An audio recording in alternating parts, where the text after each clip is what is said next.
अध्यक्ष महाराज, माननीय मुख्यमंत्री महोदय म्हणाले की याच्यावर सगळं राजकारण होतंय आणि राजकारण लोक करतात आहेत. कोणालाही या प्रश्नावर राजकारण करायचं कारण नाही.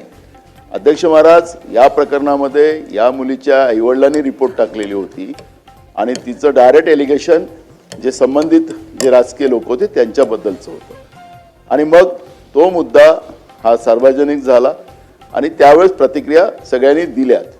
अध्यक्ष महाराज, हे एकच डॉक्टर प्रकरण, मी नाव घेत नाही त्यांचं, डॉक्टरचं जे प्रकरण झालं, अध्यक्ष महाराज, स्वारगेटचं प्रकरण असेल, महाराष्ट्रामध्ये मोठ्या प्रमाणात होतात आहे. ही तुम्ही लाडक्या बहिणीचं कोणालाच विरोध नाही आहे, तुम्ही योजना चालवता त्याचाही काही विरोध नाही. फक्त लाडक्या बहिणीचं खापर तुम्ही या योजनेला आम्ही देऊ शकत नाही कारण की लाडक्या बहिणीला आम्ही पैसे दिलेले आहेत, तुमचे मंत्रीच सांगतात, काय आम्ही नाही म्हणत. त्यामुळे तसं फोडू नका त्यांच्यावर.